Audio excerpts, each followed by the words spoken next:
السلام علیکم ورحمۃ اللہ وبرکاتہ۔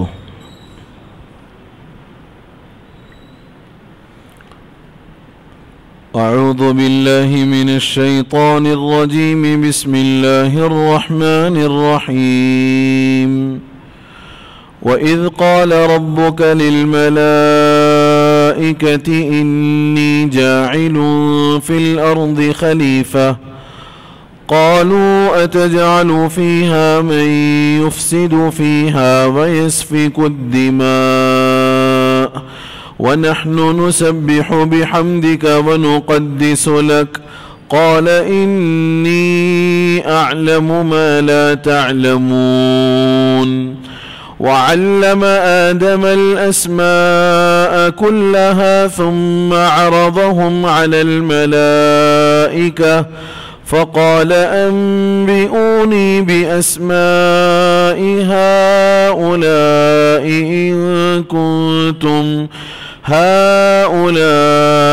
إن كنتم صادقين قالوا سبحانك لا علم لنا إلا ما علمتنا إنك أنت العليم الحكيم قال يا آدم أنبئهم بأسمائهم فلما أنبأهم بأسمائهم قال ألم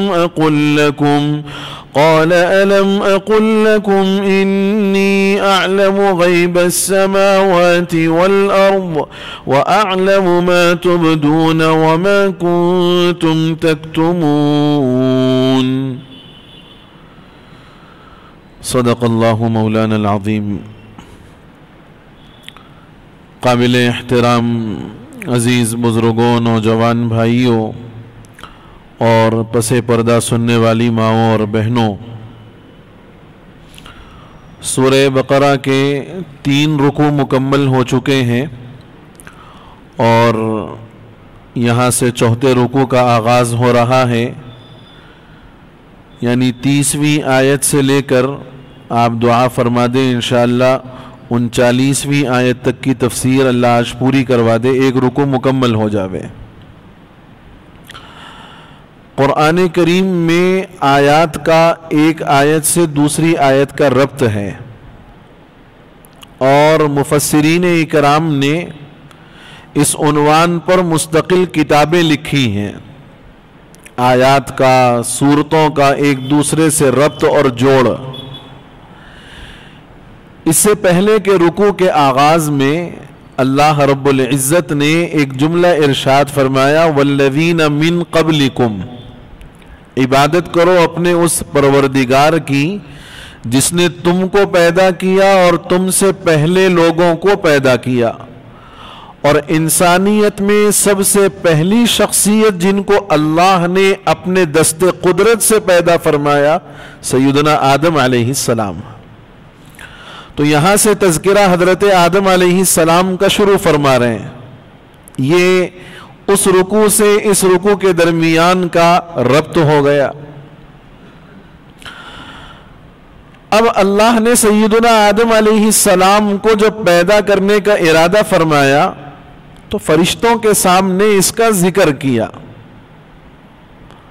کہ میں اپنا ایک نائب اور خلیفہ بنانا چاہتا ہوں، میں اپنا ایک خلیفہ اور نائب بنانا چاہتا ہوں جو میرے احکام کو نافذ کر سکے اور میرے احکام کو لوگوں کے سامنے پیش کر سکے۔ جب یہ بات اللہ رب العزت نے فرشتوں کے سامنے بیان فرمائی تو فرشتوں کو ایک عجیب سی بات محسوس ہوئی کہ جب ہم موجود ہیں اللہ کی عبادت کے لیے، اللہ کی تسبیح اور اس کی تقدیس بیان کرنے کے لیے، اس کی پاکیزگی کو بتلانے کے لیے، تو پھر اس نئی مخلوق کی کیا ضرورت ہے؟ اچھا، ایک بات یہ ذہن میں رکھیے گا تو بات بہت واضح ہوگی کہ ان فرشتوں سے کون سے فرشتے مراد ہیں؟ آسمانوں کے فرشتے یا زمین کے فرشتے؟ آسمانوں کے ہو نہیں سکتے. کیوں؟ اس لیے کہ انسان کی تخلیق دو مخلوقوں کے پیدا ہونے کے بعد ہوئی ہے. ایک تو آسمانوں کے فرشتے ہیں ہی، اللہ نے ان کو نور سے پیدا فرمایا. ان کے اندر کوئی ایسا مادہ نہیں ہے جو اللہ کی نافرمانی کے لیے ان کو ابھار سکے، یا ان کے خمیر میں کوئی ایسی چیز اللہ نے نہیں ڈالی کہ جس سے وہ اللہ کی نافرمانی کو کرنے کا تصور کر سکیں. اس سے مراد ہے زمین کے فرشتے. سب سے پہلے جب زمین و آسمان کی تخلیق مکمل ہوئی، اللہ نے زمین پر فرشتوں کو آباد کیا، ان کو پیدا فرمایا. ہماری اور آپ کی پیدائش ہوئی ہے 4 عناصر سے. 4 چیزوں کا مرکب ہے انسان: آگ، پانی، ہوا، مٹی. اس کو کہتے ہیں عناصر اربع، 4 عناصر. جنات بھی اسی سے پیدا ہوئے ہیں، لیکن انسانوں اور جنات میں فرق یہ ہے کہ انسان کی تخلیق کے جو 4 عناصر ہیں ان چاروں میں مٹی غالب ہے، اور جنات کے جو 4 عناصر ہیں یہی آگ، پانی، ہوا، مٹی، اس میں آگ غالب ہے. تو یہاں فرشتوں سے جو تذکرہ فرمایا ہے اس سے مراد زمین کے فرشتے ہیں. اچھا، قرآن پاک اور احادیث کے اندر اس بات کا ثبوت ہے کہ زمین پر فرشتے چلتے پھرتے رہتے ہیں. سورۃ الرعد میں اللہ فرماتے ہیں لَهُ مُعَقِّبَاتٌ مِّن بَيْنِ يَدَيْهِ وَمِن خَلْفِهِ يَحْفَظُونَهُ مِنْ أَمْرِ اللَّهِ. ہر مومن کے ساتھ کچھ فرشتے ہوتے ہیں جو آفات ارضی اور سماوی سے اس کی حفاظت کرتے ہیں اللہ کے حکم سے. اور وہ حدیثیں آپ نے بار بار سنی ہوں گی کہ اللہ کی زمین پر فرشتے پھرتے رہتے ہیں اور وہ ذکر کے حلقے تلاش کرتے ہیں. جہاں ذکر کا کوئی حلقہ چلتا ہے فرشتے جا کر کے اس میں بیٹھ جاتے ہیں. اور وہ حدیث بھی آپ نے سنی ہوگی کہ روئے زمین پر جہاں اللہ کا نام لیا جاتا ہے، اللہ کا ذکر ہوتا ہے، فرشتے اس کو اپنے پروں سے ڈھانپ لیتے ہیں. یہ اس بات کی دلیل ہے کہ زمینی فرشتے موجود ہیں، اور اللہ نے زمین و آسمان کی تخلیق کے بعد سب سے پہلے انہی فرشتوں کو آباد کیا ہے زمین پر. فرشتوں کے آباد ہو جانے کے کئی ہزار سال بعد اللہ نے ابو الجن یعنی جنات کے سردار کو پیدا فرمایا،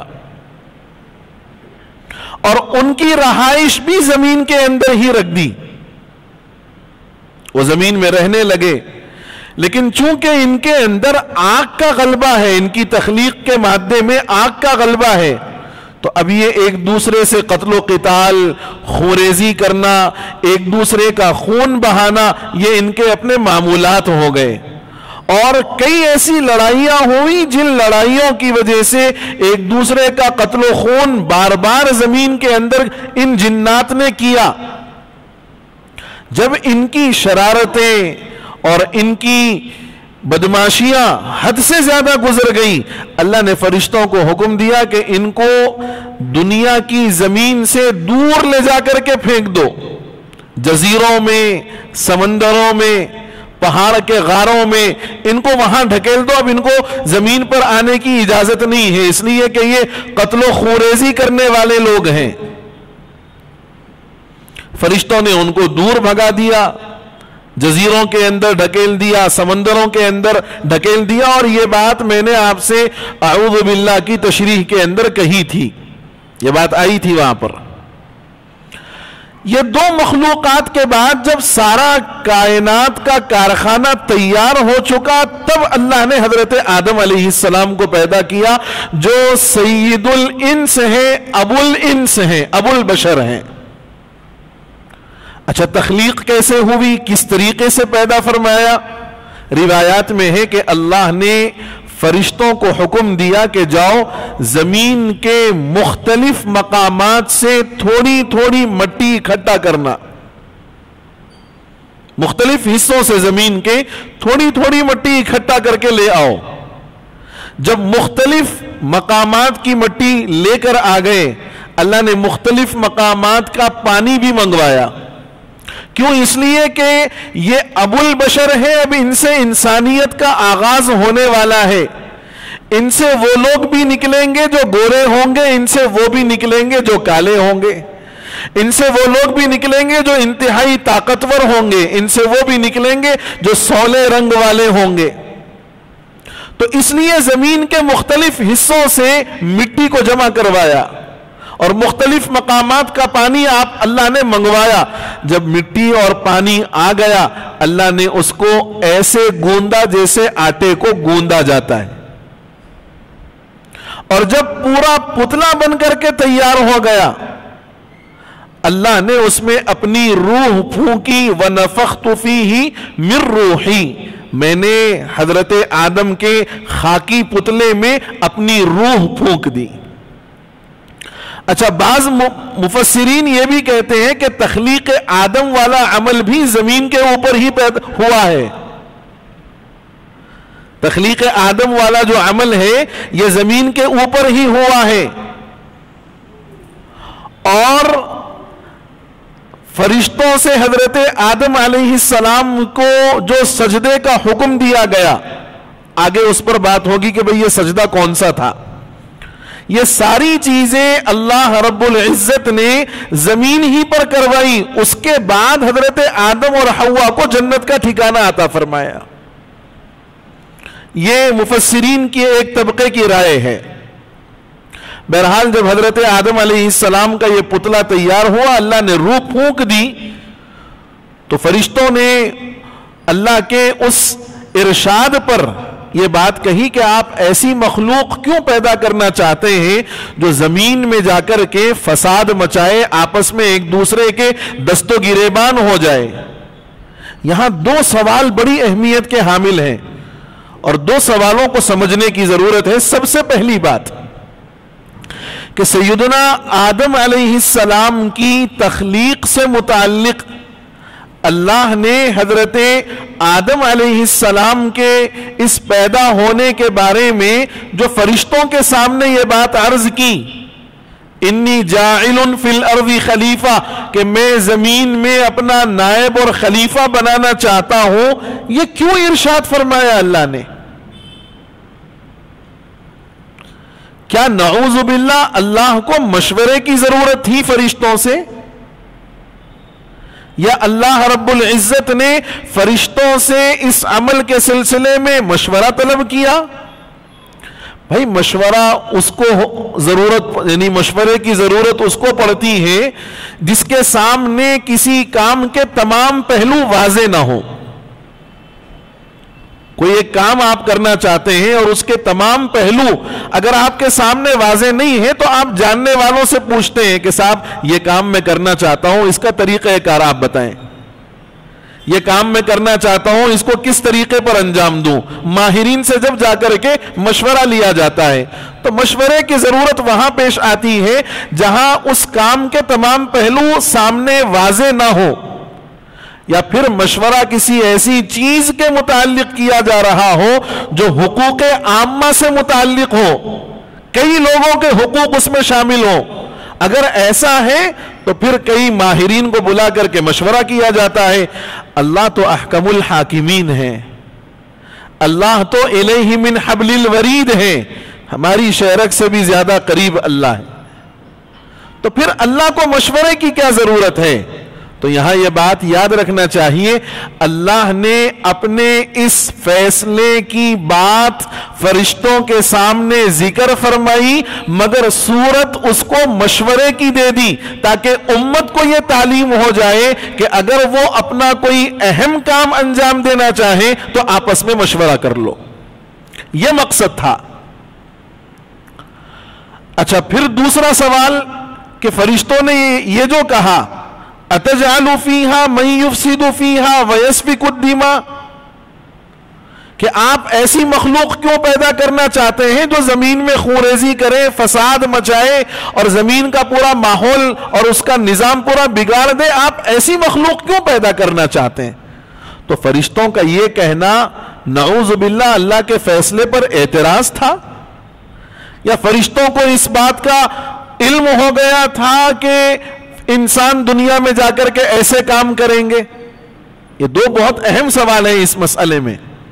تو اس کا جواب یہ ہے کہ فرشتوں کا یہ کہنا قطعاً اعتراض نہیں تھا اللہ کے اس فیصلے کے بارے میں، یا اللہ کی اس نئی مخلوق کی تخلیق کے سلسلے میں یہ کوئی اعتراض نہیں تھا، بلکہ فرشتوں نے جنات کے جو حالات دیکھے، وہ بھی مکلف مخلوق، وہ بھی عناصر اربعہ سے پیدا کی گئی ہوئی مخلوق، اور انسان بھی مکلف مخلوق ہے، اللہ کے احکام کا یہ بھی مکلف ہے، اور یہ بھی انہی عناصر اربعہ سے پیدا کیا جا رہا ہے۔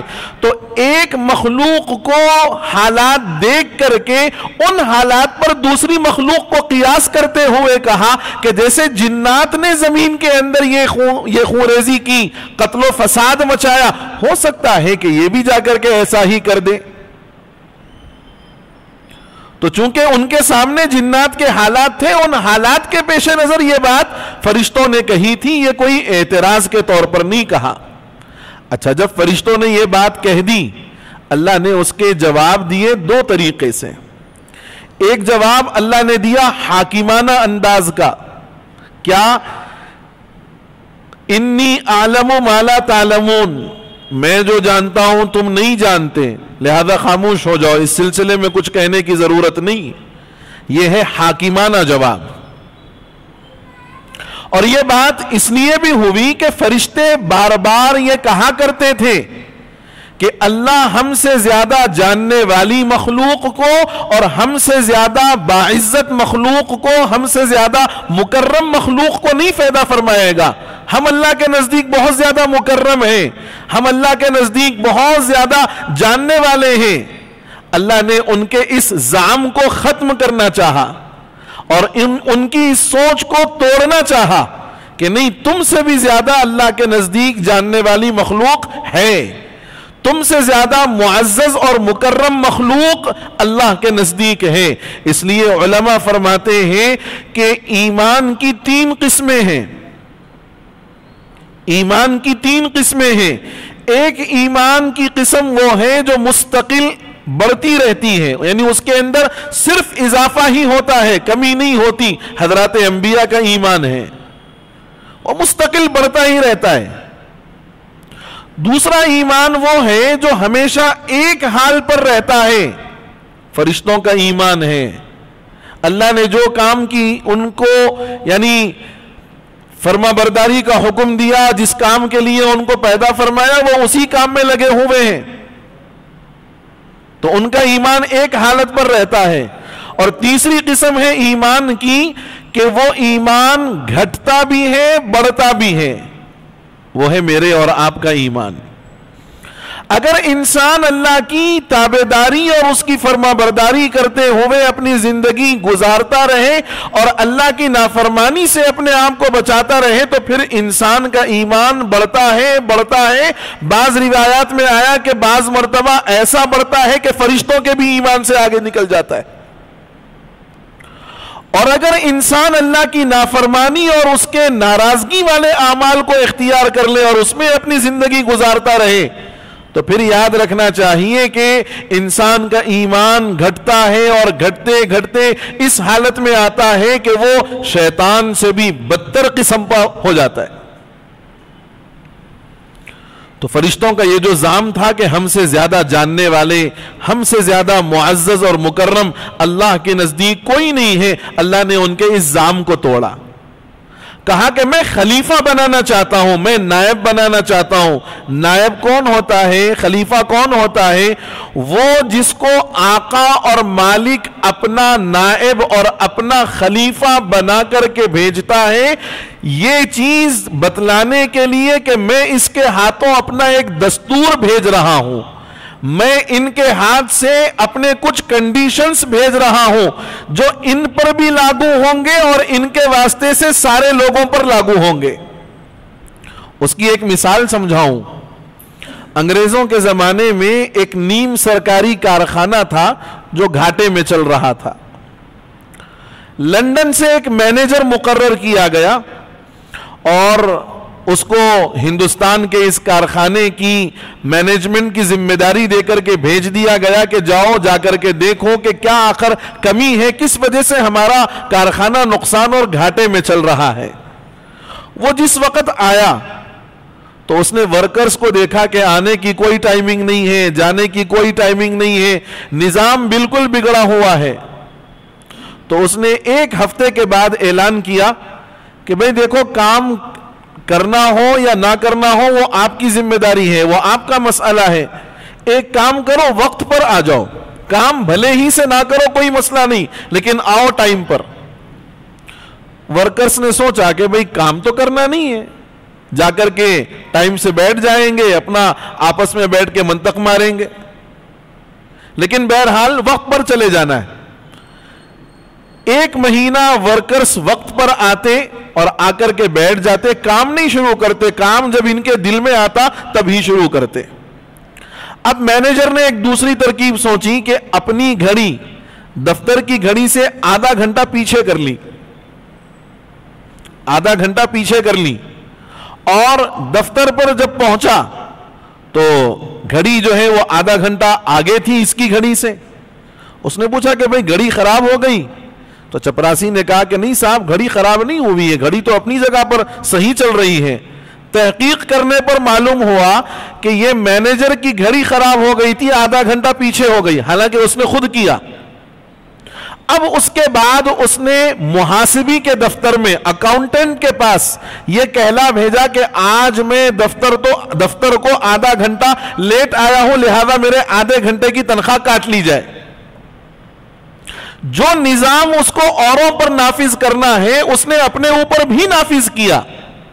اب جب ورکرز نے دیکھا کہ بھائی جو آدمی اپنے آپ کو خود نہیں بخش رہا ہے ہم کو کیا بخشے گا, لہذا اب ٹائم پر آؤ بھی اور ٹائم پر کام بھی کرو. تو خلیفہ اور نائب وہ ہوتا ہے کہ جس کو اپنے آقا اور مالک کی طرف سے جو دستور ملتا ہے, جو ذمہ داری ملتی ہے, اس کا وہ بھی مکلف ہوتا ہے اور اس کو اپنے اوپر وہ خود بھی نافذ کرتا ہے, اور اس کے واسطے سے سارے لوگوں پر وہ قانون نافذ ہوتا ہے. جیسے اس کی ایک مثال دوں, اگر اللہ کے رسول صلی اللہ علیہ وسلم نے امت کو 5 وقت کی نماز کا حکم دیا ہے تو حضور نے 8 وقت کی نماز خود پڑھی ہے. 5 وقت کی یہ اشراق, تہجد, اوابین, اور بعض روایات میں ہے کہ چاشت کی نماز بھی آپ پڑھتے تھے. حضور نے اگر امت کو 1 مہینے کے روزوں کا حکم دیا ہے اللہ کے واسطے سے, اللہ کے حکم کے ذریعے سے, تو آپ 1 مہینے کے روزے تو یہ رکھتے ہی رکھتے, شعبان کا پہلا نصف اول مکمل روزے میں گزارتے, شوال کے 6 روزے رکھتے, مہینے میں 3 روزے رکھتے, پیر اور جمعرات کا روزہ رکھتے. تو جو خلیفہ اور نائب بنتا ہے اس کی ذمہ داری زیادہ بڑھ جاتی ہے اوروں کے مقابلے میں. تو اللہ نے یہ جواب دیا کہ نہیں, میں آدم کو اپنا نائب بنا رہا ہوں, اور آدم کو نائب بنانے کے لیے جو چیز واقعتاً ضروری ہے میں جانتا ہوں, تم نہیں جانتے, لہذا تم یہ نہیں کہہ سکتے کہ کیوں پیدا کر رہے ہو. اب اللہ نے, یہ تو حاکمانہ جواب ہوا, اب حکیمانہ جواب دیا اللہ نے کہ اگر تم کو واقعتاً آدم کی تخلیق پر اعتراض ہو رہا ہے اور تم یہ سمجھ رہے ہو کہ جو ذمہ داری آدم کو دی جا رہی ہے تم اس کو بہتر طریقے سے انجام دے سکتے ہو, تو ایک کام کرو, ایک ٹیسٹ کروا لیتے ہیں, ایک کمپٹیشن کروا لیتے ہیں, جو ونر ہوگا وہ نائب ہوگا. اللہ نے حضرت آدم علیہ السلام کو دنیا میں استعمال ہونے والی چیزوں کے نام اور ان کے کام ساری چیزیں بتلائیں. صاحب جلالین نے بڑی عجیب بات لکھی ہے کہ حضرت آدم علیہ السلام کو چھوٹا پیالہ کیا ہوتا ہے, بڑا پیالہ کیا ہوتا ہے, دیگچی کس کام میں آتی ہے, ڈوئی کیوں بنائی جاتی ہے, کفگیر کیوں استعمال کی جاتی ہے, یہ ساری چیزیں. بلکہ میں آپ کو بتاؤں, حاشیے کے اندر جلالین کے یہاں تک لکھا ہے کہ ریح یعنی پاد کی دو قسم کی جو یعنی آدمی اس کو استعمال کرتا ہے، اللہ نے وہ تک بھی سکھایا حضرت آدم کو، وہ بات بھی بتائی. حتی القصیعۃ والقصعۃ کا لفظ استعمال کیا ہے صاحب جلالین نے. یہ ساری چیزوں کو بتلایا.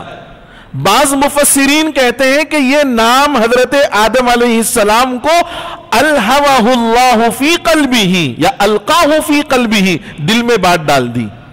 لیکن اس سے زیادہ بہتر توجیہ یہ سمجھ میں آتی ہے کہ نہیں، اللہ نے حضرت آدم کو فرشتوں کی موجودگی میں ہی ان چیزوں کے نام اور کام بتائے، چونکہ انسان کو ان چیزوں کی ضرورت پڑنی ہے آگے چل کر کے، اور فرشتوں کو اس کی کوئی ضرورت نہیں ہے. تو حضرت آدم علیہ السلام بالکل فاسٹ مائنڈ تھے، بہت زیادہ تیز دماغ تھے. ان ساری چیزوں کے نام بھی آپ نے محفوظ کر لیے اور ان کا طریقہ استعمال بھی آپ نے محفوظ کر لیا. اب فرشتوں کے بھی سامنے وہ چیزیں آئیں. اچھا، جب فرشتوں کے سامنے آئے گی تبھی حضرت آدم علیہ السلام کا علمی تفوق ظاہر ہوگا کہ آپ کا علم فرشتوں کے علم سے زیادہ بڑا ہوا ہے. اب جب یہ نام آ گئے، ان کے طریقے استعمال آ گئے، اور اس کو کیوں پیدا کیا گیا، یہ ساری چیزیں آ گئیں، تو اللہ رب العزت نے ٹیسٹ کروایا. اسی ٹیسٹ کا تذکرہ یہاں پر ہے. وَعَلَّمَ آدَمَ الْأَسْمَاءَ كُلَّهَا. اچھا ترجمہ باقی ہے، ترجمہ کر رہا ہوں. وَإِذْ قَالَ رَبُّكَ لِلْمَلَائِكَةِ، اور اے محمد صلی اللہ علیہ وسلم اس وقت کو یاد کیجئے. یہ جو لفظ از آتا ہے جہاں کہیں قرآن کریم میں، اس سے پہلے اذکر فعل جو ہے وہ پوشیدہ ہوتا ہے. تو اس وقت کو یاد کیجئے جو ہم نے ترجمہ کیا ہے وہ اسی لفظ اذکر کا ہے جو یہاں پر محذوف ہے، پوشیدہ ہے. اس کو بولتے ہیں از ظرفیہ، اور یہ از ظرفیہ کسی بھی فعل سے متعلق ہوتا ہے، تو اس کا ترجمہ ہے. اور اس وقت کو یاد کیجئے جب آپ کے پروردگار نے فرشتوں سے کہا انی جاعل فی الارض خلیفہ، میں زمین میں اپنا نائب بنانا چاہتا ہوں، میں زمین میں اپنا نائب بنانا چاہتا ہوں. قالو، فرشتوں نے کہا اتجعل فیہا، آپ زمین میں بنائیں گے من، ایسی مخلوق یفسد فیہا، جو زمین میں فساد مچائے، ویسفک الدماء، اور آپس میں ایک دوسرے کی خوریزی کرے، خون بہائے، آپ ایسی مخلوق بنائیں گے. اور یہ کیوں کہا؟ جنات پر قیاس کرتے ہوئے، جنہوں نے یہی کام کیا تھا اس پر قیاس کرتے ہوئے. اور آگے کہتے ہیں اگر آپ کا مقصد اس لیے اس نئی مخلوق کو بنانا ہے کہ آپ کی عبادت ہو، آپ کی تسبیح و تحمید بیان کی جائے، نحن نسبح بحمدک، ہم آپ کی پاکی کے ساتھ آپ کی تسبیح بیان کر رہے ہیں، وَنُقَدِّسُ لَكَ، اور آپ کی تقدیس بیان کرتے رہتے ہیں. اللہ نے فرمایا حاکمانہ جواب دیتے ہوئے، قالا، اللہ نے فرمایا انی اعلم ما لا تعلمون، میں جو جانتا ہوں تم نہیں جانتے. اور وہ کیا چیز تھی؟ خلافت ارضی کے لیے کون سی چیز کس کے لیے استعمال ہوتی ہے، کیوں پیدا کی گئی ہے، کیا مقصد ہے، ان ساری چیزوں کا علم ہونا ضروری ہے. تبھی جا کر کے آدمی دنیا کے اندر خلافت قائم کر سکتا ہے اللہ کی. اسی کا امتحان اور ٹیسٹ لیا اللہ نے. وَعَلَّمَ آدَمَ الْأَسْمَاءَ، اور اللہ نے حضرت آدم علیہ السلام کو ان تمام چیزوں کے نام بتلا دیے جو انسان کو زندگی گزارنے کے لیے ضرورت پڑ سکتی ہے. میں نے اس کی مثال آپ کو دی. ثُمَّ عَرَضَهُمْ عَلَى الْمَلَائِكَةِ، پھر ان چیزوں کو فرشتوں کے سامنے پیش کیا. فرمایا اللہ نے قَالَ، فقالا، تو اللہ نے فرمایا انبئونی بِأَسْمَاءِ هَؤُلَاءِ، ان چیزوں کے نام تم مجھے بتاؤ. کیونکہ تم اعتراض کر رہے تھے نا، یہ سوال کر رہے تھے کہ کیوں نہیں مخلوق پیدا کر رہے ہو، ہم ہیں آپ کی تسبیح اور تحمید کے لیے، ہم آپ کے دربار شاہی کے ہر حکم کو بجا لانے کے لیے سر تسلیم خم کیے ہوئے ہیں، نئی مخلوق کیوں پیدا کر رہے ہیں؟ تو تم کو ان کے پیدا کرنے پر یہ سوال پیدا ہوا کہ بھئی کیوں؟ تو بھئی آپ پہلے اس کا جواب دو، ان چیزوں کے نام بتاؤ کہ یہ کیوں پیدا کی گئی، اس کا طریقہ استعمال کیا ہے، یہ کس کام کے لیے استعمال کی جاتی ہے، ساری چیزیں بتاؤ. اللہ نے فرمایا انبئونی، مجھے بتاؤ. آپ یہاں تعبیر پر غور کرنا، جب فرشتوں سے سوال کیا تو کہا انبئونی، مجھے بتاؤ. انبئونی باسماء ہؤلاء، ان ساری چیزوں کے نام تم مجھے بتاؤ، ان کنتم صادقین، اگر تم اپنی بات میں سچے ہو کہ ہم اللہ کی ایسی مخلوق ہیں کہ بہت زیادہ جاننے والے ہیں، بہت زیادہ معزز ہیں۔ اب اللہ ہمارے بعد کسی اور مخلوق کو پیدا نہیں کرے گا جو تم نے کہا، اگر تم اس بات میں سچے ہو تو نام بتاؤ ان کے۔ ٹیسٹ ہو رہا فرشتوں کا۔ فرشتوں نے کہا قالوا سبحانک لا علم لنا، فرشتوں نے کہا اے پاک پروردگار آپ پاک ہیں، آپ بڑے ہیں، لا علم لنا الا ما علمتنا، ہمیں تو اتنا ہی علم ہے جتنا آپ نے ہم کو سکھایا۔ ہم ہمی دانم کا دعویٰ نہیں کر رہے ہیں، ہم یہ نہیں کہہ رہے کہ ساری چیزیں ہم کو معلوم ہیں، ہم تو بس یہ کہنا چاہتے تھے کہ اس سے پہلے جو مخلوق پیدا ہوئی اس نے ایسا کام کیا کہیں یہ مخلوق بھی یہ کام نہ کر دے، ہم نے بس اس لیے سوال کیا تھا، ہمارا کوئی اور مقصد نہیں تھا۔ تو فرشتوں نے کہا قالوا سبحانکا، اے پروردگار آپ پاک ہیں، آپ کا ہر کام مصلحت کے ساتھ ہے۔ ہمارے کہنے کا یہ مطلب نہیں ہے کہ یہ کوئی مخلوق بلا کسی مصلحت کے پیدا کی جا رہی ہو، نہیں، آپ کا ہر کام حکمت اور مصلحت کے ساتھ ہے۔ لا علم لنا الا ما علمتنا، ہمیں اتنا ہی علم ہے جتنا آپ نے ہم کو سکھایا۔ انک انت العلیم الحکیم، اور یقیناً آپ ہر چیز کو جاننے والے اور ہر کام کو حکمت کے ساتھ کرنے والے ہیں۔ نعوذ باللہ، ہم نے کوئی اشکال اور اعتراض کے طور پر یہ سوال نہیں کیا کہ کیوں پیدا کر رہے ہیں، بلکہ ہمارے کہنے کا مطلب دوسرا تھا۔ اچھا، فرشتے عاجز آ گئے، فرشتوں نے نام نہیں بتایا نا، تو اب یہ ایگزام کے اندر جو ہے پاس نہیں ہو پائے، اللہ نے جو امتحان لینا چاہا اس امتحان میں یہ کامیاب نہیں ہوئے۔ تو آگے اللہ نے فرمایا قال یا آدم انبئہم، یہ میں کہنا چاہ رہا تھا کہ اس تعبیر پر غور کرو کہ جب اللہ نے فرشتوں سے کہا تو کہا تم فرشتوں مجھے بتاؤ کہ ان کا نام کیا ہے، اور جب حضرت آدم سے سوال کیا تو فرمایا آدم ان فرشتوں کو بتاؤ کہ ان کا نام کیا ہے۔ یعنی یہاں اللہ نے یہ بتلانا چاہا کہ حضرت آدم تمہارے لیے بمنزل استاذ کے ہیں اور تم ان کے سامنے طالب علم ہو۔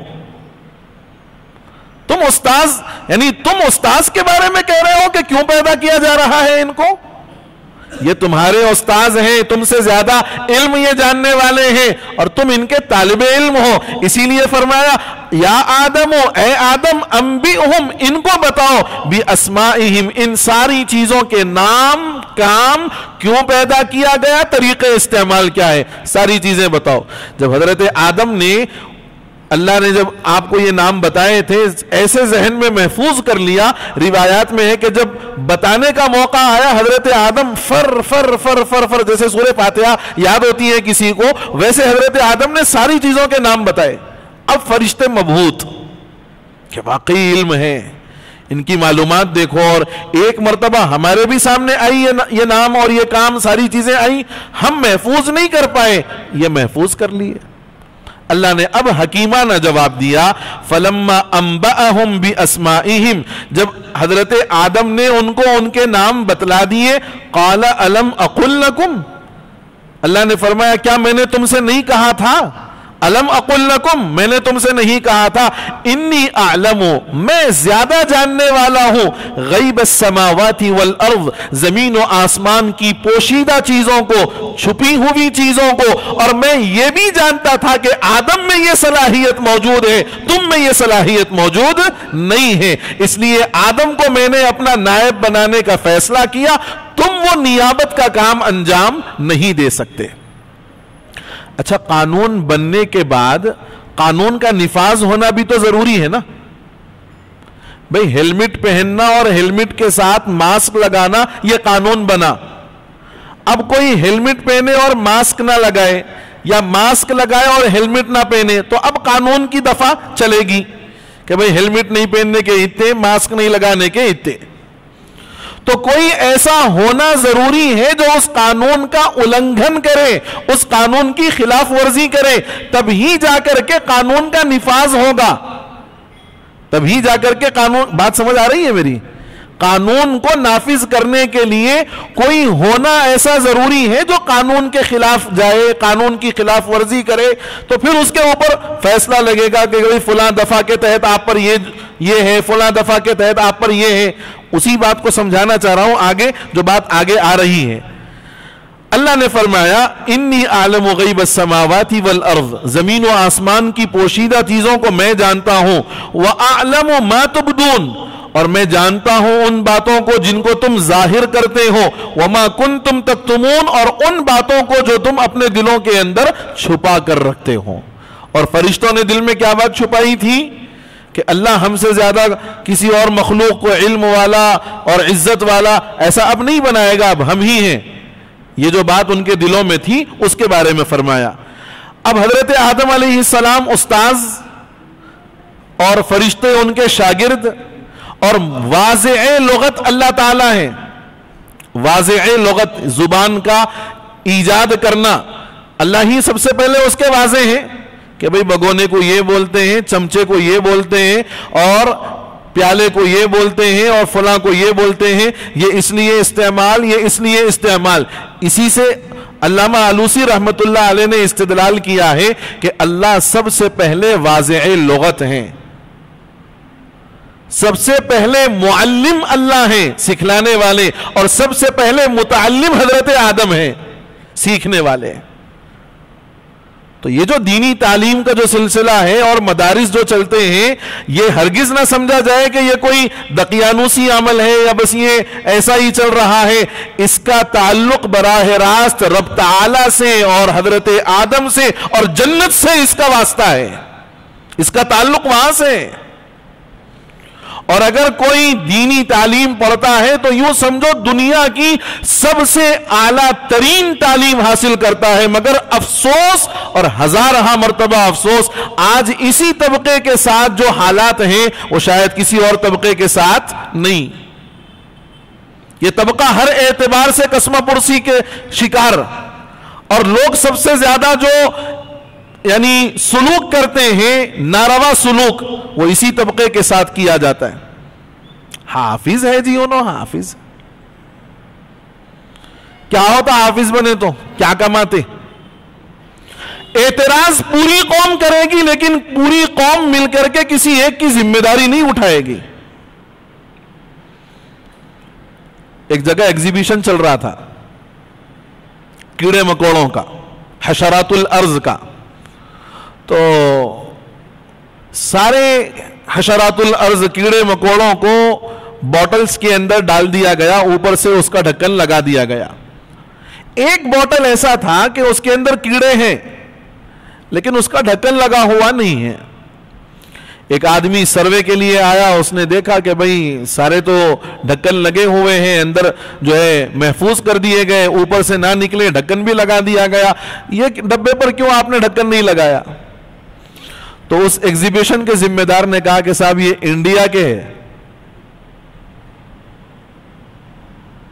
یہ کیڑے مکوڑے انڈیا کے ہیں. کیا مطلب ہے اس کا؟ صاحب ایک اگر نکلنا چاہا بھی نہ تو نیچے سے دوسرا ٹانگ پکڑ کے کھینچ دیتا, کہاں جا رہا, چل بیٹھ. اگر کوئی نکلنے کی کوشش کرے اور آزادی چاہے, انہیں بولتا ہم قید میں ہیں بیٹا, تم جاتے آ جاؤ, ٹانگ پکڑ کے کھینچ دیتا.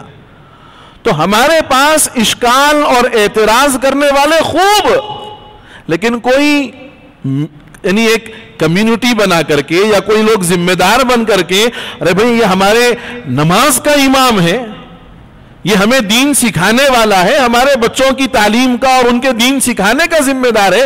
نہیں, واقعتاً اس کی یافت کم از کم اتنی ہونی چاہیے کہ بھئی اس کو ادھر ادھر جو ہے جھانکنے تاکنے کی ضرورت نہ پڑے. اس کا تو کوئی انتظام کرنے کے لیے تیار نہیں ہے.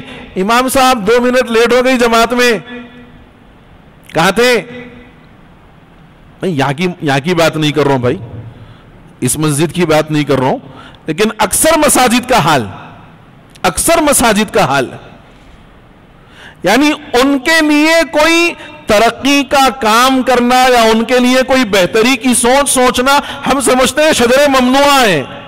جیسے حضرت آدم سے فرمایا نا اس شجر کے قریب مت جاؤ، ایسے ہی ہم نے بھی یہی سمجھا ہوا ہے کہ یہ شجر ممنوع ہے، یہ کام نہیں کرنا.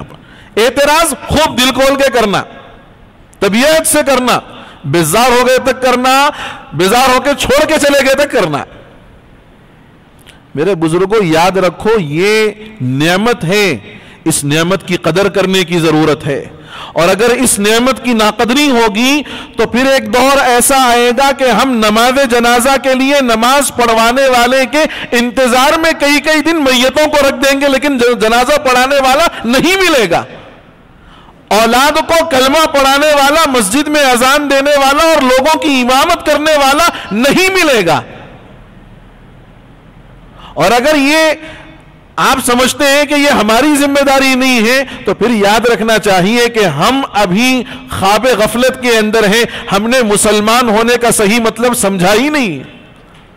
مسلمانوں کی ایک ذمہ داری ہے دین کے لیے نصرت اور اعانت کرنا. اور نصرت اور اعانت لوگ سمجھتے چندہ دیے تو ہی ہوتی، نہیں، اس کے مختلف طریقے ہیں، اس کے مختلف زاویے ہیں، ان زاویوں پر کام کرنے کی ضرورت.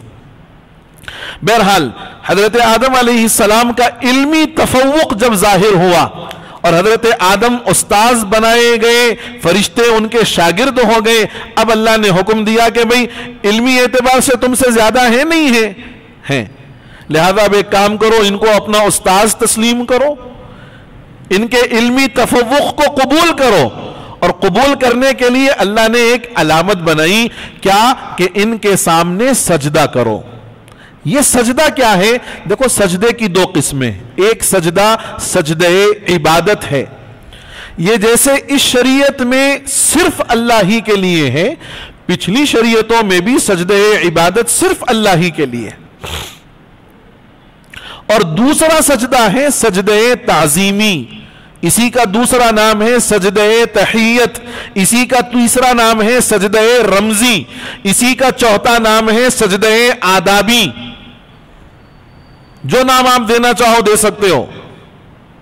حضرت آدم علیہ السلام کے سامنے فرشتوں کو جو سجدہ کرنے کا حکم دیا گیا تھا، نعوذ باللہ وہ سجدہ عبادت نہیں تھا، وہ سجدہ رمزی تھا، وہ سجدہ تحیت تھا، وہ سجدہ آدابی تھا.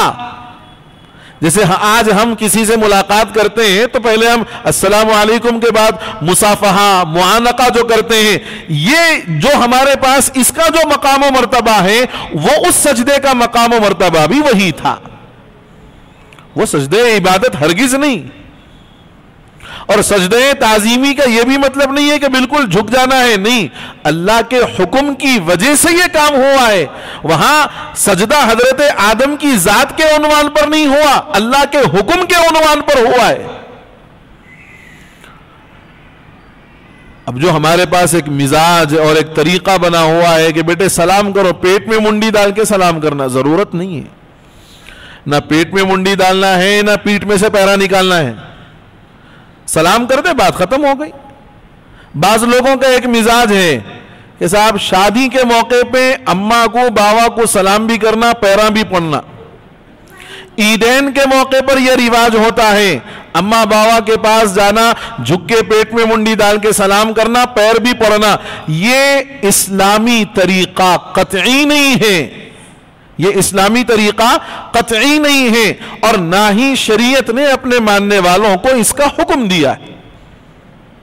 غیر مسلموں کے پاس نکاح کے موقع پر جب ان کے بچی کا نکاح وہ لوگ کرتے ہیں تو باپ کے لیے جو کنیادان وغیرہ کرنے کی ذمہ داریاں ہیں، ان میں ایک ذمہ داری یہ بھی ہوتی ہے کہ وہ اپنی بیٹی کے پیر بھی پڑتا ہے اور اپنے داماد کے پیر دھلواتا بھی ہے. اس کے بھی پیر پڑنا، اس کے بھی پیر دھلوانا، یہ ان کے پاس اپنے مذہبی رسومات اور رواج میں سے. لیکن دین و شریعت نے مسلمانوں کے لیے اس طریقے کا کوئی حکم نہیں ہے. اب یہیں سے وہ بات بھی سمجھ میں آ گئی کہ یہاں حضرت آدم علیہ السلام کے سامنے تعظیماً جھکنے کا حکم اللہ نے دیا، تو یہاں فرشتوں نے حکم حضرت آدم کی ذات کو دیکھ کر کے نہیں کیا سجدہ، بلکہ اللہ کے حکم کو دیکھ کر کے کیا۔ اب جو ہم بزرگان دین اولیاء کرام کے مزارات پر جاتے ہیں اور وہاں جا کر کے کہتے ہیں کہ ہم نے تعظیماً ایسا کام کیا ہے، تو غور کرنے کی ضرورت ہے کہ کیا اس کا کہیں حکم ہے کہ بھئی اگر جاؤ اولیاء کے پاس تو تعظیماً یہ کام کر کے آؤ۔ بزرگوں، دین سمجھو، دین سمجھنے سے آتا ہے، دین جذبات سے نہیں آتا، یاد رکھنا اس بات کو ہمیشہ۔ اور ہمیشہ دین اللہ نے اتنا آسان بنایا ہے، انسان اپنی لاجک سے یہ بات سمجھ سکتا ہے۔ قرآن کے حکم کو سامنے رکھیں اور اپنے طرز عمل کو سامنے رکھیں اور دونوں کو کمپیئر کر کے دیکھیں کہ واقعتاً میرا حکم قرآن اور حدیث کے مطابق ہے، اگر ہے فبیہا و نعمت، بہت اچھی بات، اور اگر نہیں ہے تو جہاں غلطی ہو رہی ہے اس کی اصلاح کر لیے۔ یقیناً آپ بزرگان دین کے اگر آستانوں پر جائیں، ان کی مزارات پر یا ان کی قبر پر جائیں یا عام مسلمانوں کی قبر پر جائیں، شریعت حکم دیتی ہے کہ جو تم سے ہو سکتا ہے قرآن پڑھو، اس کا ثواب پہنچاؤ۔ میں عام طور پر کہا کرتا ہوں کہ اگر آپ کا گزر قبرستان سے ہو تو دو کام لازم کرنا، ایک تو سلام کرنا، السلام علیکم یا اہل القبور یغفر اللہ لنا ولکم انتم سلفنا ونحن بالاثر وانا انشاء اللہ بکم للاحقون، یہ دعا ہے۔ اگر اتنی یاد نہ ہو السلام علیکم یا اہل القبور کافی ہے۔ اس کے بعد چلتے چلتے 3 مرتبہ قل هو اللہ احد شریف پڑھ لو اور اس کے بعد یہ دعا اپنے دل میں کر لو، اے اللہ میں نے جو 3 مرتبہ قل پڑھا ہے اس کا ثواب اس قبرستان کے تمام مرحومین اور مرحومات کو پہنچا دیجیے، سب کو ثواب ملے گا۔ یہ کام کرو، اس کی اجازت ہے، اس کا حکم بھی دیا گیا ہے۔ بعض لوگوں نے کہا کہ جو بندہ اس کا معمول بنا لے اپنا کہ وہ ہر قبرستان کے پاس سے جب بھی گزرے وہاں مدفون مرحومین مرحومات کو اگر یہ ثواب پہنچاتا ہے، اللہ اس کے مرنے کے بعد کسی کو پیدا کرے گا جو اس کے لیے یہ عمل کرے گا۔ اگر یہ معمول ہم بنائیں گے اللہ ہمارے لیے پیدا کرے گا۔ تو سب سے آسان طریقہ ہے، یعنی قبرستان سے گزرے تب تو کرے ہی، 5 نمازوں کے بعد 3 مرتبہ قل پڑھ کے ہر پوری جو ہے امت کے لیے بخش دو۔ بہت آسان چیز ہے، کوئی بڑا کام نہیں ہے، ثواب بھی آپ کے لیے بھی لکھا جاتا رہے گا اور آپ کے لیے بھی اللہ ایسے لوگوں کو پیدا فرمائیں گے۔ اسی کو فرمایا وَإِذْ قُلْنَا لِلْمَلَائِكَةِ اسْجُدُوا، اور جب ہم نے کہا فرشتوں سے کہ آدم کو سجدہ کرو، فَسَجَدُوا، ساروں نے سجدہ کیا، إِلَّا إِبْلِيسَ، سوائے ابلیس کے۔ ابلیس یہ اس کا لقب ہے، اس کا اصل نام ہے عزازیل، شیطان کا اصل نام ہے عزازیل۔ شیخ سعدی نے اپنی کتاب میں لکھا ہے تکبر عزازیل را خار کرد بزندان لعنت گرفتار کرد، کہ تکبر نے شیطان کو جو ہے لعنت کے اندر گرفتار کر دیا، کہ اس نے جو تکبر کیا، ابا واستکبر، میں سجدہ کروں۔ یہ جو ہمارے رشتہ داریاں ٹوٹتی ہیں نا، تو ان کو جوڑنے کے لیے بھی ہمیں اس انا کو مارنے کی ضرورت پڑتی ہے۔ میں جاؤں اس کنے، بالکل جا سکتے، کوئی مسئلہ نہیں۔ اور اگر آپ بڑے رہ کر آپ جائیں گے تو آپ کا بڑکپن اور بڑھ جائے گا۔ حضور نے فرمایا اگر مسلمان آپس میں بات چیت بند کر دیں، 3 دن سے زیادہ اجازت نہیں ہے بات بند کرنے کی، سال سے باتیں بند ہیں، اور جا کر کے ملنے اور ایک دوسرے کے ساتھ تعلقات کو بحال کرنے کی بات آتی ہے، کہتے ہیں میں جاؤں، انہیں ایسا کرا انہیں ایسا کرا۔ حضور نے فرمایا جس کا دل تکبر اور نفاق سے پاک ہوگا وہ پہلے جا کر کے ایک دوسرے سے ملاقات کرے گا۔ اب غور کر لو، تو ساروں نے سجدہ کیا الا ابلیس، سوائے ابلیس کے، ابا، اس نے انکار کیا، واستکبرا، اور اینٹ گیا، تکبر کیا، وکان من الکافرین، اور وہ کافروں میں سے ہو گیا۔ یعنی اللہ کے علم میں پہلے ہی سے تھا کہ یہ کافر ہے، اب اس کا ظہور ہوا کہ وہ اس انکار کی وجہ سے کافروں میں سے ہو گیا۔ اب یہ ساری چیزیں ہو گئیں، حضرت آدم علیہ السلام کو سجدہ رمزی بھی ہو گیا اور آپ کا علمی تفوق ظاہر ہو گیا۔ اب اللہ نے حضرت آدم اور حوا کو جنت کی سیر کروائی، جنت کا ٹھکانہ عطا فرمایا. حضرت آدم کی بائیں پھسلی سے حضرت حوا کو پیدا کیا گیا. روایات میں ہے کہ جب آپ جنت میں گئے تو اکیلے تھے. آپ کو اکیلے رہتے رہتے ایک طریقے کی جو ہے وحشت سی محسوس ہونے لگی، یعنی اکیلاپن، خاموش خاموش رہنا. اللہ نے حضرت آدم کی بائیں پھسلی سے حضرت حوا کو پیدا کیا. اب حضرت حوا جب پیدا ہوئی، جن سے مخالف ہے، یہ مرد ہیں یہ عورت ہیں، تو حضرت آدم کی نگاہیں پڑی تو آپ نے جو ہے ان سے بات چیت کرنا چاہی، ان سے اپنا جو اکیلا پن تھا وہ دور کرنا چاہا. اللہ نے فرمایا رک جاؤ، ابھی یہ تمہارے لیے محرم ہیں، ان سے نکاح کرنا پڑے گا. اور مہر جو طے ہوا، بعض روایات میں ہے حضور پر درود کا نذرانہ حضرت آدم و حوا کے درمیان مہر طے ہوا ہے. اور نکاح ایک ایسی عبادت ہے، اس کا آغاز جنت سے ہوا، دنیا کے اندر بھی یہ جاری ہے، اور مرنے کے بعد جب انسان جنت میں جائے گا پھر یہ عبادت وہاں پر بھی چلے گی. یہ عبادت جنت سے ہو کر کے آئی ہے، اور آج ہم نے اس جنتی عبادت کو اپنی خواہشات کے تابع بنا کر ایسی واہی تباہی مچائی ہے نکاح کے نام پر، العیاذ باللہ. شادی خانے ماشاءاللہ آباد ہیں، لیکن شادی کے نام پر جو اسراف کیا جاتا ہے، اللہ جانے کیوں لوگ کرتے ہیں، کیوں یہ اسراف کرتے ہیں، اور اس اسراف سے کیا ملتا ہے. شاید لوگ سمجھتے ہیں اپنے اسٹیٹس کے لیے یہ کام کر رہے ہیں. خدا اور رسول کی نگاہ میں کوئی اسٹیٹس نہیں ہے، دنیا کا اسٹیٹس کیا خاک کام آئے گا. اللہ اور اس کے رسول کو ناراض کر کے لوگ سمجھتے ہیں کہ ہم نے اپنا اسٹیٹس بنا لیا. ارے جب اللہ اور اس کے رسول کی نگاہ میں کوئی اسٹیٹس نہیں ہے، دنیا کے لوگوں کی نگاہ میں اسٹیٹس رکھ کر کیا کرو گے؟ اور ایسا عمل کیا جاتا ہے، ایسا کام کیا جاتا ہے کہ اس کی نحوست سے شادی کے بعد کی زندگیاں بے برکتی کے ساتھ گزرتی ہیں، بے برکتی کی زندگیاں گزر رہی ہیں. اور لوگوں کے یہ بات سمجھ میں نہیں آ رہی ہے کہ ہم یہ کام جو کر رہے ہیں اللہ کو اور اس کے رسول کو ناراض کرنے والا عمل کر رہے ہیں. بہرحال حضرت آدم اور حوا کا نکاح ہوا. اللہ نے فرمایا قلنا یا آدم اسکن انت وزوجک الجنہ، ہم نے کہا اے آدم تم اور تمہاری اہلیہ جنت میں رہو.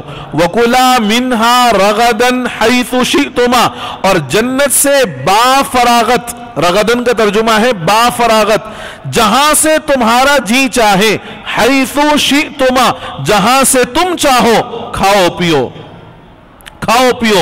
یعنی کھانے پینے پر، رہنے سہنے پر کوئی پابندی نہیں ہے، جتنا چاہو کھاؤ، جب چاہتے ہو کھاؤ اور جیسا چاہتے ہو کھاؤ، کوئی پابندی نہیں ہے. البتہ ایک کام ہے وَلَا تَقْرَبَا هَذِهِ الشَّجَرَةَ، اس درخت کے قریب میں مت جاؤ.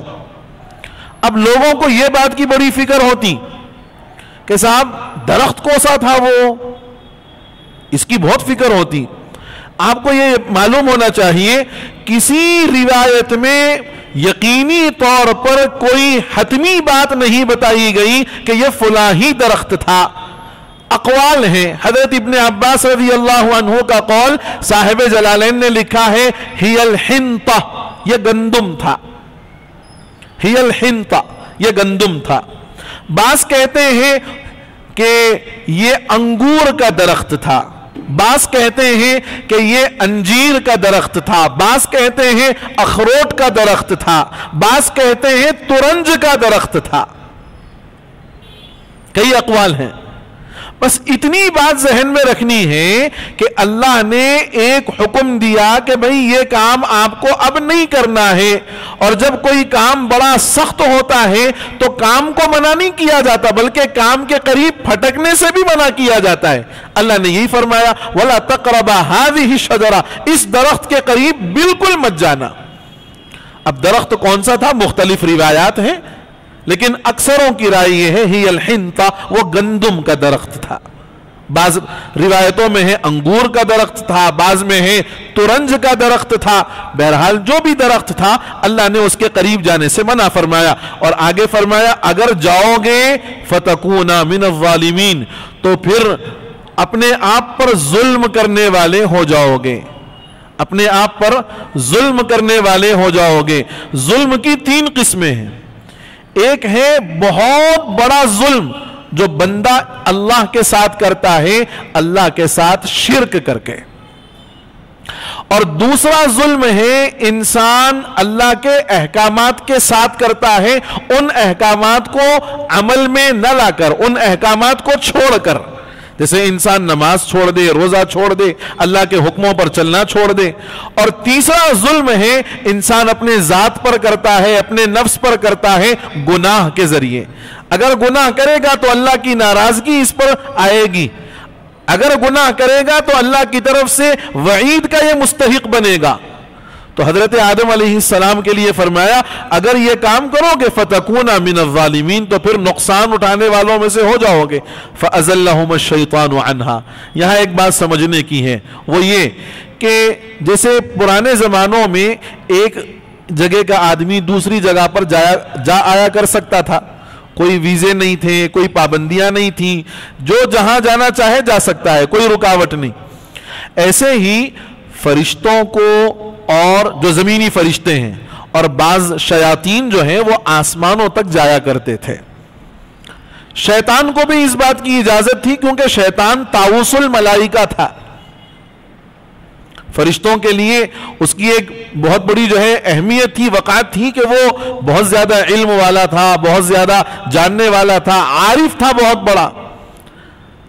آسمانوں میں اس کا نام عارف بھی رہا ہے، لیکن جیسے ہی اس نے انکار کیا اور اللہ کے حکم کو نہ مانا تو اللہ نے اس کی پوری معرفت کو سلب کر لیا۔ اب یہ گیا حضرت آدم و حوا کے پاس، کہا کہ جنت میں کیسے گزر رہی ہے؟ بہت اچھے ہے، مزے میں۔ کہا چند دنوں کے بعد پھر تمہیں موت آ جائے گی، چند دنوں کے بعد تمہیں موت آ جائے گی۔ روایتوں میں ہے کہ حضرت آدم نے جب موت کا لفظ سنا تو پوچھا کہ بھئی یہ موت کیا چیز ہے؟ تو اس نے اپنے آپ کو مرا ہوا بنا کر کے پیش بھی کیا سامنے، ایسا ہو جائے گا، ایسا گر جائے گا، جان ختم ہو جائے گی۔ اب حضرت آدم نے جب وہ صورتحال دیکھی تو تھوڑا سا آپ سہم گئے، کہا بھئی اس سے بچنے کی دوا کیا ہے؟ کہا ایک درخت ہے، اس کا اگر تم پھل کھا لو گے اللہ کے ہمیشہ ہمیشہ قریب ہو جاؤ گے، فرشتوں جیسی صفات ہو جائے گی، اور پھر کبھی تم جو ہے وفات نہیں پاؤ گے، ہمیشہ تمہاری زندگی چلتی رہے گی۔ اب ذرا غور کرنا کہ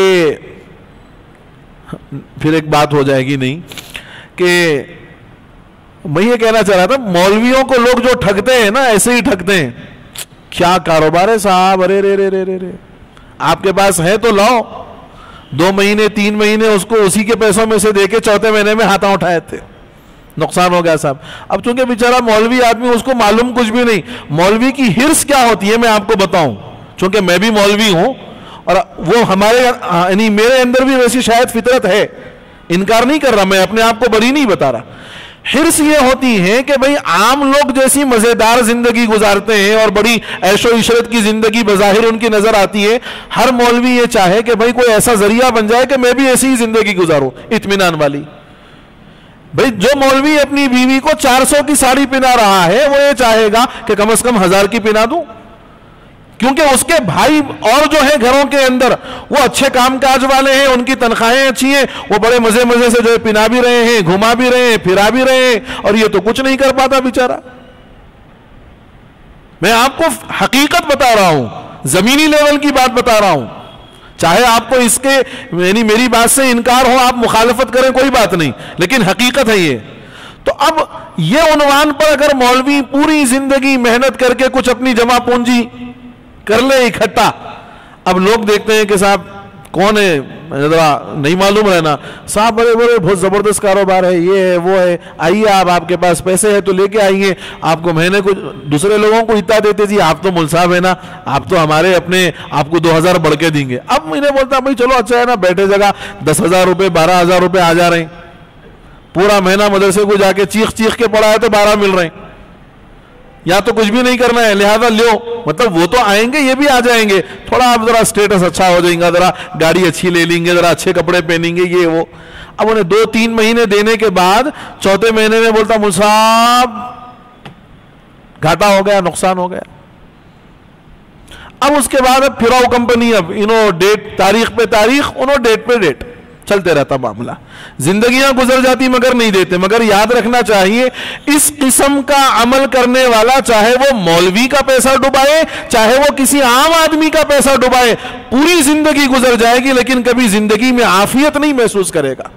یہ یاد رکھنا, یہ بات, پوری زندگی گزر جائے گی لیکن عافیت کبھی محسوس نہیں کرے گا, ہمیشہ ایک قسم کا بوجھ دل پر رہے گا. تو عرض یہ کر رہا تھا, شیطان آیا, آپ کو اگر ہمیشہ رہنا ہے, فرشتوں جیسی صفات پیدا ہونا ہے, اللہ کا ہمیشہ قرب حاصل ہونا ہے, یہ درخت کھانا پڑتا. تو حضرت آدم نے فرمایا کہ ارے بھائی اللہ نے تو منع کیا ہے, وہی تو کہ آپ کے اندر فرشتوں جیسی صفات نہ پیدا ہو اسی لیے منع فرمایا, کھاؤ آپ پھر دیکھو.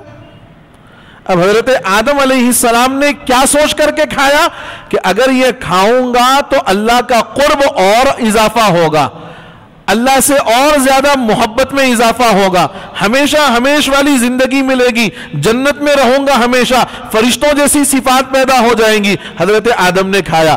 دیکھو یہی فرق ہے ذلت اور معصیت میں. معصیت کہتے ہیں گناہ کے ارادے سے اللہ کی نافرمانی کرنا. حضرات انبیاء اس سے محفوظ ہیں, کسی نبی نے ہرگز ایسا کوئی عمل نہیں کیا کہ ارادے سے کوئی اللہ کی نافرمانی کیا ہو. یہ بہت اہم مسئلہ بتا رہا ہوں. اور کبھی ایسا ہوتا ہے کہ اللہ کا قرب حاصل کرنے کے لیے یا بغیر کسی ارادے کے کوئی عمل ایسا ہو جائے جو اللہ کے نزدیک پسندیدہ نہ ہو. حضرت آدم علیہ السلام سے جو عمل ہوا ہے یہ ذلت والا عمل ہوا, قرب حاصل کرنے کی لالچ میں یہ عمل ہوا, اللہ کے نزدیکی حاصل کرنے کے واسطے یہ عمل ہوا ہے. اس کو ذلت کہتے ہیں. اور معصیت وہ چیز ہے. فَأَزَلَّهُمَ الشَّيْطَانِ, شیطان نے ان دونوں کو پھسلا دیا, عنہا اپنے عمل کے ذریعے سے, فَأَخْرَجَهُمَا مِمَّا كَانَا فِيهِ, اور ان دونوں کو نکال باہر کیا اس جنت سے جس میں وہ تھے. وَقُلْنَا اهْبِطُوا, جیسے ہی حضرت آدم و حوا نے وہ پھل کھایا تو ان کے لباس جو جنتی تھے وہ اتر گئے, شرمگاہیں ظاہر ہو گئیں. تو درخت جو جنت کے درخت تھے ان درختوں کے پتوں سے اپنی شرمگاہوں کو چھپایا. اس کے بعد اللہ کا حکم عتاب نازل ہوا, قُلْنَا اهْبِطُوا, سارے کے سارے اترو زمین میں, بَعْضُكُمْ لِبَعْضٍ عَدُوٌّ, تمہاری اولاد میں ایک دوسرے کی دشمن بنے گی, ایک دوسرے کی دشمن بنے گی. اب جب دشمنی ہوگی تو اب اللہ کے احکام کی تنفیذ عمل میں آئے گی. یہی ہے خلیفہ بنائے جانے کا مقصد. بعضکم لبعض عدو ولکم فی الارض مستقر, اور تمہارے لیے زمین میں ٹھکانہ ہے, ومتاع الی حین, اور ایک وقت تک رہنے کا سامان ہے. اب حضرت آدم زمین پر آ گئے, روایات میں ہے کہ 200 سال تک آپ روتے رہے, 200 سال تک روتے رہے. اور جس وقت اللہ کو اب آیا کہ بھئی اب معاف کر دیا جائے, تو ظہر کی نماز کے بعد حضرت آدم علیہ السلام اپنے سر کو ایسے گھٹنوں کے اندر دیے اور گھٹنے اٹھا کر کے جیسے ہم لوگ بیٹھتے ہیں ویسے بیٹھ گئے, اور زمین یعنی روتے رہے تو زمین جو تھی وہ پوری کی پوری آنسوؤں سے تر ہو گئی. روایتوں میں ہے کہ پوری دنیا کے آنسوؤں کو ایک طرف, حضرت آدم کے آنسوؤں کو ایک طرف رکھ دیا جائے, حضرت آدم کے آنسوؤں کا پلڑا بھر جائے گا, غالب آ جائے گا. اتنا روئے ہیں 200 سال تک. اب حضرت جبرائیل نے آ کر کے دیکھا کہ حضرت آدم کا یہ معاملہ ہے, اللہ کی بارگاہ میں پہنچے, یا اللہ آدم کا یہ حال ہے, روتے روتے 200 سال گزار دیے, کچھ تو آپ اپنی طرف سے کچھ فیصلہ فرما دیجئے. تو اللہ نے حضرت آدم علیہ السلام کے دل میں وہ الفاظ القا فرمائے جس کے ذریعے سے آپ نے دعا فرمائی۔ بعض مرتبہ ہوتا یہ ہے کہ اگر کسی خادم سے اپنے آقا کی نافرمانی ہو جائے اور وہ اپنے اس عمل پر بہت زیادہ نادم بھی ہو لیکن اس کو معافی کا طریقہ نہ معلوم ہو، تو آقا کہتا ہے کہ بھئی اب کچھ بول تو صحیح، غلطی ہو گئی، اب کچھ بول تو صحیح، اگر کچھ بولا تو معاف کر دوں گا۔ اب اس کو وہ بھی نہیں معلوم ہے کہ کیا بولنا ہے، تو آقا اس کو بولتا ہے بول صاحب آئندہ سے ایسا نہیں کروں گا۔ تو اب وہ جب اس کا خادم وہ جملہ کہتا ہے تو آقا اس کو معاف کر دیتا ہے۔ ایسے ہی اللہ نے حضرت آدم علیہ السلام کو وہ جملے القا فرمائے۔ حضرت آدم نے فرمایا ربنا ظلمنا انفسنا، اے پروردگار اس عمل کی وجہ سے ہم نے اپنے آپ پر ظلم کیا ہے۔ ربنا ظلمنا انفسنا، ہم روزانہ ظلم کرتے ہیں میرے بزرگوں اپنے آپ پر، روزانہ اللہ کی نافرمانی کر کے اپنے آپ پر ظلم کرتے ہیں، اپنی جانوں پر ظلم کرتے ہیں، لیکن کبھی ایک آنسو آنکھوں سے جاری نہیں ہوتا کہ ہم نے اللہ کو آج کتنے جو ہے گناہوں کے ذریعے سے ناراض کر دیا۔ کبھی آنکھ سے ایک آنسو کا قطرہ نہیں گرتا کہ آج ہماری پتہ نہیں کس بدعملی کے نتیجے میں اللہ کی طرف سے کوئی سخت فیصلہ آ جائے گا۔ حضرت آدم نے 200 سال رونے کے بعد فرمایا ربنا ظلمنا انفسنا، پروردگار میں نے اپنے آپ پر بہت ظلم کیا ہے۔ حضرت حوا بھی اس دعا میں شریک ہیں، ربنا ظلمنا انفسنا وَإِن لَمْ تَغْفِرْ لَنَا، اگر آپ نہیں معاف فرمائیں گے، وَإِن لَمْ تَغْفِرْ لَنَا وَتَرْحَمْنَا، رحم نہیں فرمائیں گے، لَنَكُونَنَّ مِنَ الْخَاسِرِينَ، اے اللہ نقصان اٹھانے والوں میں سے ہو جائیں گے۔ آج ہمیں جو نقصانات ہیں ہماری اپنی زندگیوں میں، میرے بزرگوں غور کر کے دیکھو، یہ ہمارے گناہوں اور ہماری جو ہے اللہ کے حکموں کی خلاف ورزی کا نتیجہ ہے۔ کبھی غور کر کے دیکھو کہ ہمارے ساتھ جو حالات ہیں یہ ہمارے گناہوں کا نتیجہ ہے، اور اتنے گناہ ہم سے ہوتے ہیں کبھی اللہ کی بارگاہ میں بیٹھ کر کے اپنے گناہوں کو یاد کر کے اس پر رونا نہیں آتا، اور اگر ہمارا کوئی دنیا کا معمولی سا نقصان ہو جائے بس آنکھوں سے آنسو جاری ہو جاتے ہیں۔ فَتَلَقَّى آدَمُ مِن رَبِّهِ كَلِمَاتٍ، آدم نے اپنے رب سے کچھ کلمات کو حاصل کر لیا۔ فَتَابَ عَلَيْهِ، اللہ ان پر متوجہ ہوا، إِنَّهُ هُوَ التَّوَّابُ الرَّحِيمُ، اور وہ یقیناً بہت زیادہ توبہ قبول کرنے والے اور رحم کرنے والے ہیں۔ اس کے بعد اللہ نے فرمایا توبہ قبول ہو گئی ٹھیک ہے، لیکن زمین پر رہنے کا حکم بدستور باقی رہے گا، اس لیے کہ جو تمہیں خلیفہ بنایا گیا ہے وہ تمہاری خلافت زمین میں رہتے ہوئے ہی چلے گی۔ اللہ نے فرمایا قُلْنَا اهْبِطُوا مِنْهَا، کہ تم زمین پر اترو، منہا جمیعا یعنی تم سارے کے سارے زمین پر اترو جنت سے۔ فَإِمَّا يَأْتِيَنَّكُمْ مِنِّي هُدًى، بس اگر تمہارے پاس میری طرف سے کوئی ہدایت آ جائے، رسول آ جائیں، کتاب آ جائے، اللہ کا حکم آ جائے، فَمَن تَبِعَ هُدَايَا، جو اس ہدایت کی اتباع کر لے گا، فَلَا خَوْفٌ عَلَيْهِمْ، اس پر کوئی خوف بھی نہیں ہوگا، وَلَا هُمْ يَحْزَنُونَ، اور وہ رنجیدہ بھی نہیں ہوگا، غمگین بھی نہیں ہوگا۔ لیکن جو لوگ کفر کریں گے، والذین کفروا، جن لوگوں نے کفر کیا، وکذبوا بآیاتنا، اور ہماری آیتوں کو جھٹلایا، رسولوں کی بات کو نہیں مانا، اولئک اصحاب النار، وہ لوگ دوزخی ہیں، ہم فیہا خالدون، وہ اس میں ہمیشہ رہیں گے۔ اللہ سے دعا ہے کہ اللہ تعالی ہمیں اپنی طرف سے آنے والی ہر ہدایت کو لبیک کہتے ہوئے قبول کرنے کی اور اس کو اپنی عملی زندگی میں داخل کر کے اللہ کا قرب اور اس کی نزدیکی حاصل کرنے کی توفیق نصیب فرما دے، آمین۔ وآخر دعوانا ان الحمد للہ رب العالمین۔ اللہم صلی وسلم وبارک علی سیدنا ونبینا ومولانا محمد وبارک وسلم۔ اللہم زین اخلاقنا بالقرآن ونور قلوبنا بالقرآن واجعله لنا نورا وإماما وهدى۔ اللہم ذکرنا منه ما نسینا وعلمنا منه ما جہلنا وارزقنا تلاوة القرآن آناء الليل وآناء النہار واجعله لنا حجتا یا رب العالمین۔ اے اللہ اپنے کرم سے ہم سبوں کے جمع ہونے کو قبول فرما، یا اللہ قرآن کا فہم عطا فرما، قرآن کی یا اللہ صحیح معنی میں سمجھ کر اس پر عمل کرنا آسان فرما، یا اللہ قرآن کے مطابق اپنی عملی زندگیوں کو بنانے کی توفیق عطا فرما۔ اے اللہ مسجد بلال کے مؤذن صاحب کے اہلیہ یا اللہ وہ کافی علیل ہیں، یا اللہ اس مجلس کی برکت سے اور یا اللہ یہاں بیٹھ کر جو ذکر ہوا ہے آپ کی کتاب کا، یا اللہ اس کی برکت سے یا اللہ ان کو صحت کاملہ عاجلہ دائمہ مستمرہ نصیب فرما دیجئے، اور یا اللہ جتنے لوگ یا اللہ اپنے اعزاء اور اقارب کی صحت کے لیے دعا کے متمنی ہیں، یا اللہ ساروں کو صحت اور عافیت عافیت تندرستی عطا فرما دیجئے۔ اے اللہ ہماری ان دعاؤں کو اپنے کرم سے نبی مکرم صلی اللہ علیہ وسلم کی برکت سے قبول و منظور فرما لیجئے۔ وصلی اللہ تعالی وسلم علی خیر خلقی سیدنا محمد وعلی آلہ وصحبہ اجمعین والحمد للہ رب العالمین۔